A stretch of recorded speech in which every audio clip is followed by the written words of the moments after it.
नमस्कार दोस्तों। 13 जून 2025 की रात जब दुनिया गहरी नींद में थी, तब मध्य पूर्व में एक साजिश अपने अंजाम तक पहुंच रही थी।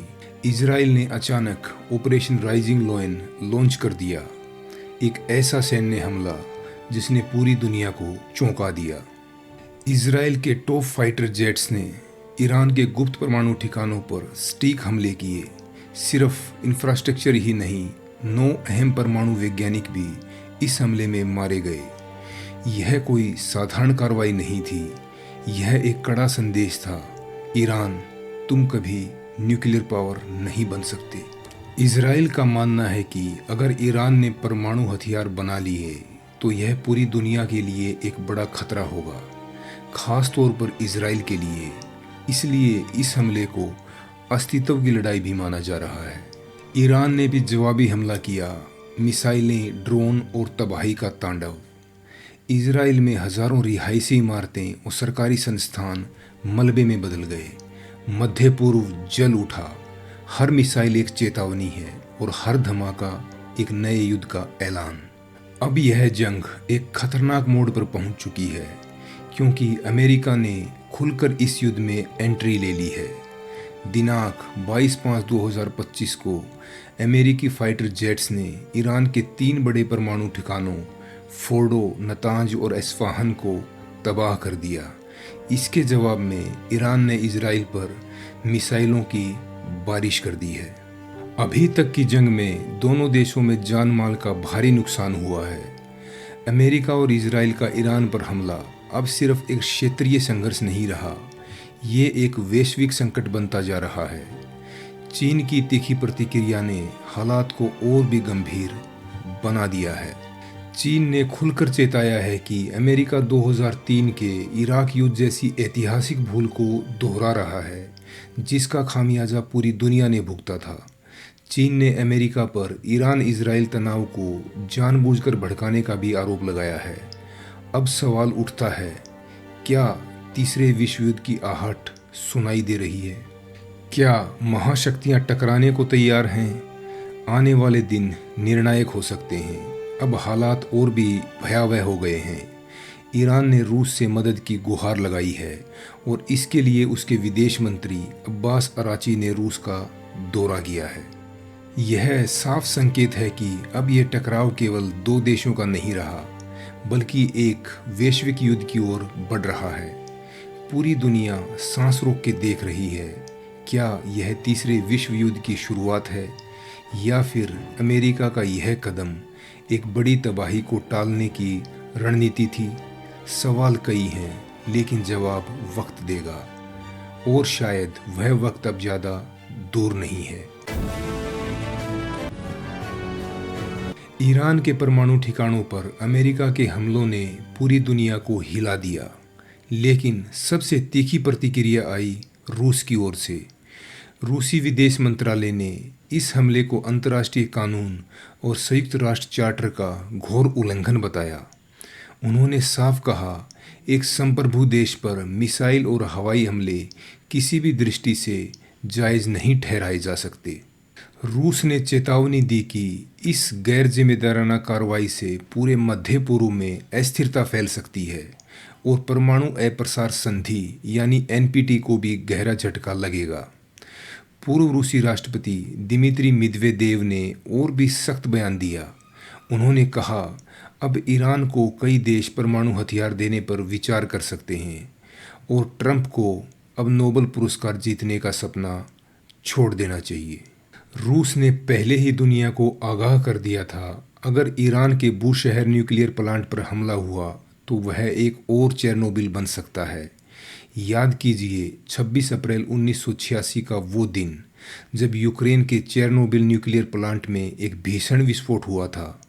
देखते ही देखते पूरे यूरोप में न्यूक्लियर रेडिएशन का जहर फैल गया था। हजारों लोग तड़प कर मारे गए और हजारों को कैंसर, जन्मजात बीमारियां और मौत का तोहफा मिला। विज्ञान आज तक चेरनोबिल त्रासदी का पूरा मूल्यांकन नहीं कर पाया। अनुमान है कि चेरनोबिल ब्लास्ट से जो न्यूक्लियर रेडिएशन हुआ था वह हिरोशिमा नागासाकी में न्यूक्लियर अटैक के बाद हुए रेडिएशन से 400 गुना ज़्यादा था। जरा सोचिए, अगर ऐसा ही कुछ ईरान के बूशहर न्यूक्लियर प्लांट में हुआ तो अमेरिका के मिसाइल हमले अगर इस संवेदनशील प्लांट तक पहुँचे तो पूरे मध्य पूर्व में न्यूक्लियर रेडिएशन से तबाही मच सकती है। लाखों जानें खतरे में पड़ जाएंगी, ज़मीन बंजर होगी और हवा जहर बन जाएगी। यह सिर्फ युद्ध नहीं, मानवता के भविष्य पर हमला है।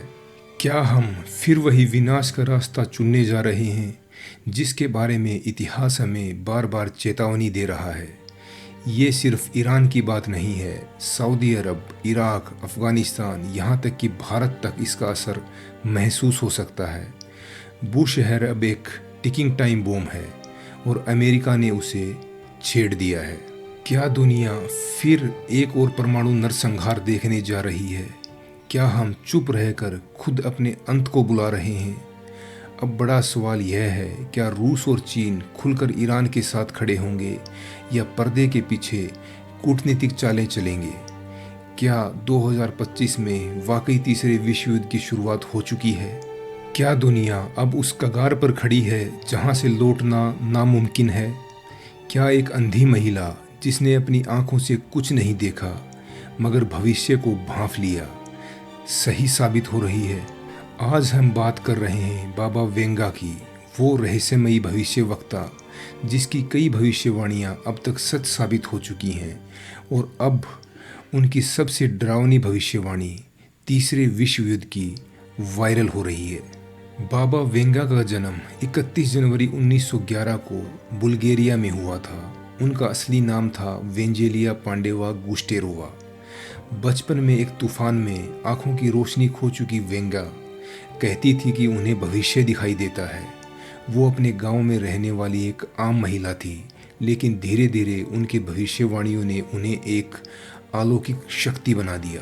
बाबा वेंगा, जिनकी मृत्यु 1996 में हो गई, लेकिन उनकी भविष्यवाणियां आज भी लोगों के रोंगटे खड़े कर देती हैं। उन्होंने सिर्फ अपने समय तक ही नहीं बल्कि आने वाली सदियों तक के घटनाक्रमों को पहले ही देख लिया था। 9/11 का आतंकी हमला जो अमेरिका को झकझोर कर रख गया, बाबा वेंगा ने सालों पहले इसके संकेत दे दिया था। ब्रिटेन का यूरोपीय संघ से अलग होना, यह भविष्यवाणी भी उन्होंने कर दी थी। इतना ही नहीं, सुनामी की तबाही, सोवियत संघ का पतन, चेरनोबिल की भयानक दुर्घटना और यहाँ तक कि 1997 में राजकुमारी डायना की दुखद मृत्यु, इन सभी की भविष्यवाणियाँ बाबा वेंगा पहले ही कर चुकी थी। उनकी सबसे चौंकाने वाली भविष्यवाणी थी बराक ओबामा का राष्ट्रपति बनना, जिसे उन्होंने अमेरिका का पहला अश्वेत शासक कहकर पहले ही भविष्य के पन्नों पर लिख दिया था। इसके अलावा बाबा वेंगा की और भी कई भविष्यवाणियाँ आज सच साबित हो चुकी हैं, जिनमें कोविड-19 महामारी भी शामिल है। उन्होंने सालों पहले चेताया था कि एक अदृश्य वायरस पूरी दुनिया को तबाह कर देगा और ऐसा ही हुआ। लेकिन उनकी 2024 की भविष्यवाणी और भी चौंकाने वाली है। वेंगा ने कहा था कि दुनिया एक भीषण आर्थिक संकट का सामना करेगी। आज वैश्विक बाजारों में गिरावट, महंगाई की मार और आर्थिक मंदी के संकेत साफ दिख रहे हैं। कोविड के असर से कई देशों में जीडीपी बुरी तरह से लड़खड़ा चुकी है। अब हम 2025 में प्रवेश कर चुके हैं, एक ऐसा साल जिसके भविष्यवाणी बाबा वेंगा ने दशकों पहले की थी और वो भविष्यवाणी अब एक एक करके सच्चाई में बदलती जा रही है। बाबा वेंगा ने चेताया था कि 2025 आर्थिक तबाही, प्राकृतिक विनाश और विश्व युद्ध की शुरुआत का साल होगा। और अगर आज के हालात देखें तो उनकी यह बात सिर्फ एक कल्पना नहीं बल्कि एक डरावनी सच्चाई लग रही है। साल की शुरुआत में ही अमेरिका और चीन के बीच टैरिफ युद्ध ने वैश्विक अर्थव्यवस्था को झकझोर कर रख दिया। अमेरिका ने चीन के उत्पादों पर 145% तक शुल्क लगा दिए हैं, जिससे दोनों देशों के बीच व्यापारिक युद्ध जैसी स्थिति पैदा हो गई है। इस फैसले के बाद शेयर बाजार में भारी उतार चढ़ाव देखा गया है और दुनिया भर की अर्थव्यवस्थाएं अनिश्चितता के दौर से गुजर रही हैं। बाबा वेंगा ने साफ कहा था कि 2025 में कई देशों को गहरी आर्थिक मंदी का सामना करना पड़ेगा और आज यूरोप से लेकर एशिया तक महंगाई और बेरोजगारी के आंकड़े इसी ओर इशारा कर रहे हैं। लेकिन बात यहीं नहीं खत्म होती। वेंगा ने प्राकृतिक आपदाओं को लेकर भी गंभीर चेतावनी दी थी। उन्होंने कहा था कि 2025 में भयानक भूकंप पूरी दुनिया को हिला देंगे और हम देख ही रहे हैं अमेरिका, जापान, भारत, नेपाल जैसी जगहों पर बार बार धरती कांप रही है। 28 मार्च 2025 को म्यांमार और थाईलैंड में आया 7.7 तीव्रता का भूकंप, जिसमें सैकड़ों लोगों की जान चली गई। क्या ये बाबा वेंगा की भविष्यवाणी का हिस्सा नहीं है? दिल्ली, बिहार, बंगाल और काठमांडू जैसे क्षेत्र लगातार भूकंप की चपेट में हैं। अब बात करते हैं सबसे डरावनी भविष्यवाणी की, तीसरे विश्व युद्ध की शुरुआत की। बाबा वेंगा ने कहा था कि 2025 में यूरोप में एक बड़ा संघर्ष शुरू होगा जो धीरे धीरे पूरी दुनिया को अपनी चपेट में ले लेगा और दुनिया का अंत यहीं से शुरू होगा।